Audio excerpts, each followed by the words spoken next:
who's ready for Wildlife Snap?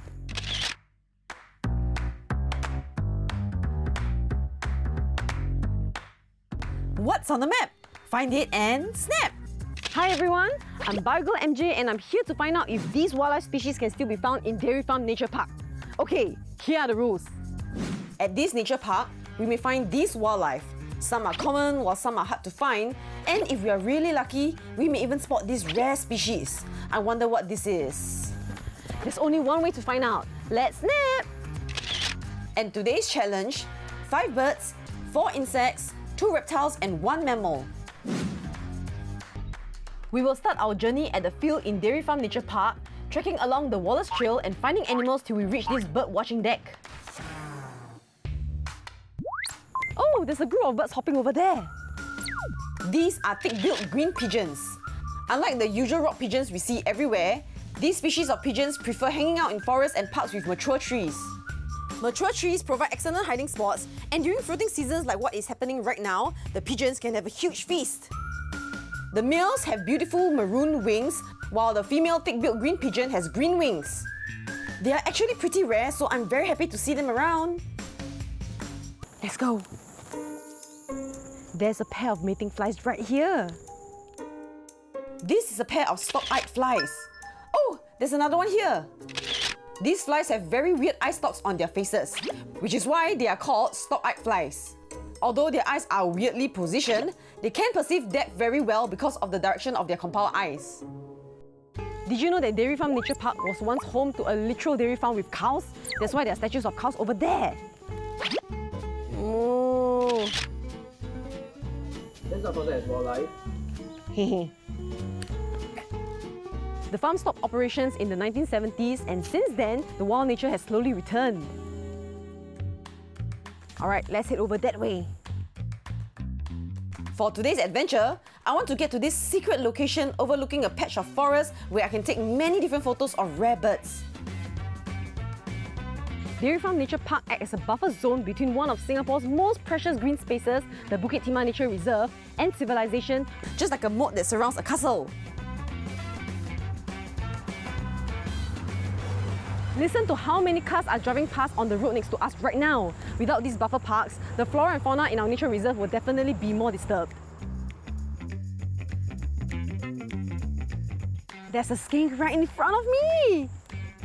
The common sun skink can usually be found basking in the sun along forest tracks like these, and sometimes you can even find them on tree trunks. This is a rather common species, so if you see a skink in the parks and gardens here in Singapore, you are most likely looking at the common sun skink. Remember how I said this park is a buffer zone? Well, if you walk up this way, it will lead us to Bukit Timah Hill, but that's an exploration for another day. That's a swarm of stingless bees. Can you see the nest behind? Stingless bees may occasionally swarm to form a mating cloud outside of their nest entrance. But don't be alarmed if you see one. This swarming behaviour is, in fact, a natural and harmless event that usually lasts for only a few hours.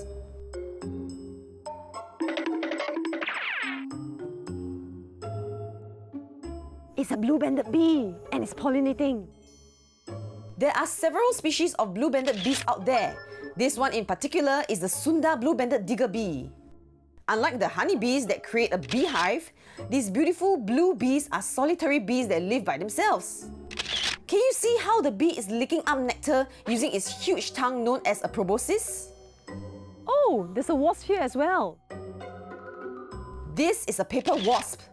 Although wasps often have a bad rap for being seemingly dangerous, they play an important role in the ecosystem. Not only do wasps control other insects' population, they are major pollinators of many plants alongside the bees. Now that we're done with this side of the forest, I would like to visit the other side of Dairy Farm Nature Park. Let's go!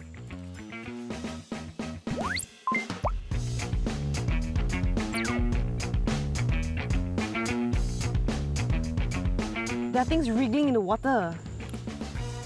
What we are looking at are mosquito larvae.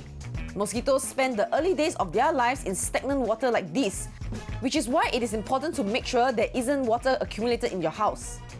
Let's head further down.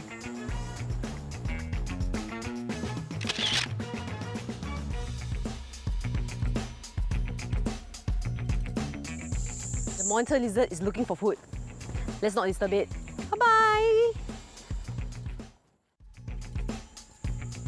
Oh, there's a bird hopping over there. Turns out, it is a Siberian blue robin. It is a pretty rare visitor that flew in all the way from up north. This is a female, so we can only see a bit of blue above its tail, but the male robin has a fully blue upper coat. It's currently migratory season, and I heard if we are really lucky, we can find some rare and uncommon birds around. So let's keep our eyes and ears open as we continue on this adventure.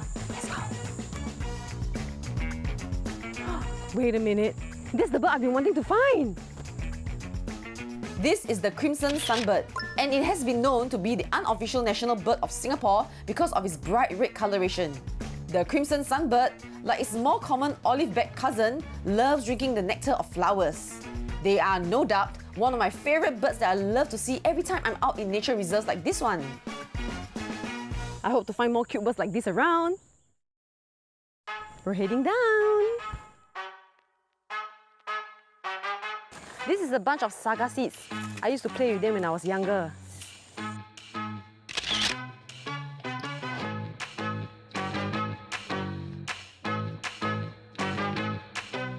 There's a lizard hiding behind this tree. Oh, it's a peninsular rock gecko. This is a forest species of gecko that you can find near moist places.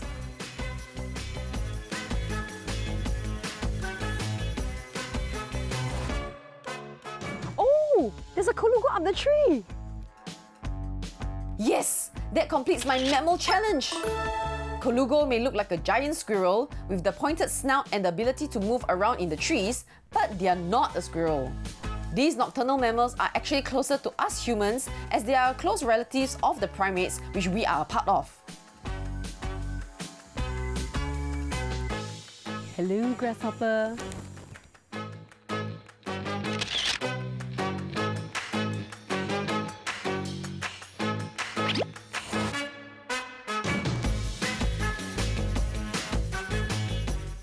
Look at this white fluffy thing crawling on the leaf. This white fluff is, believe it or not, a larva of a ladybug. Check out its underside. It looks just like a weird caterpillar carrying a bunch of fur. The larva uses this fashionable look to camouflage itself amongst its favourite snack, the mealybugs. After trekking for close to an hour, we are finally at a secret location. A viewing platform catching a glimpse of the canopy of a forest. This is a good place to spot for birds, so let's see what we can find here. This is the Asian glossy starling, and if you are in Singapore, you have most likely crossed paths with this one before. They are one of the more common birds you can find here, but they are usually quite shy and prefer to hide in the trees or higher up in buildings. That black, glossy-looking one is the adult, and the brown, stripy one is actually a juvenile. One of the reasons we are seeing so many different birds here is because of the fruiting trees. Frugivores such as these birds are attracted here in droves. Hey! That's a swinhoe's white-eye. It's a small but loud songbird that was introduced into Singapore's forests via the pet trade. Yes, another one of them released pets. These tiny birds are insectivores, exploiting the fact that fruiting trees attract an abundance of insects. Look! It caught a caterpillar! Here you can see pretty clearly how the higher levels of a rainforest look like. That big umbrella-looking layer over there is the canopy layer. It literally acts like an umbrella, blocking most of the sunlight, creating shady conditions under them like the area we are in right now. This creates the perfect condition for us to film birds, like this pinstripe tip babbler here trying to get a good meal. Oh, there's another bird over there.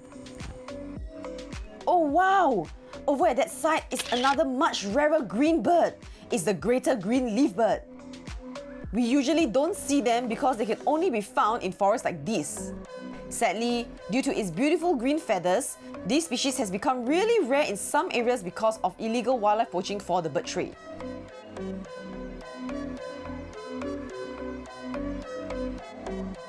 Yes! I can't believe we got to see the Asian fairy bluebird today! This bluebird is an arboreal species that is only found in the forest habitats. The fairy bluebird is considered a sacred species to the Tagalog people in the Philippines. The one we are looking at now is a male Asian fairy bluebird, while the female one is fully blue in colour. They are both so beautiful and I am so lucky to have spotted them. We're done with this place. Let's head back onto the trail.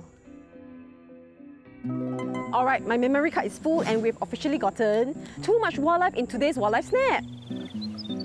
In today's adventure, we saw the adorable colugo, beautiful pigeons, and even bees that don't sting. And this has to be my favourite snap. What is yours?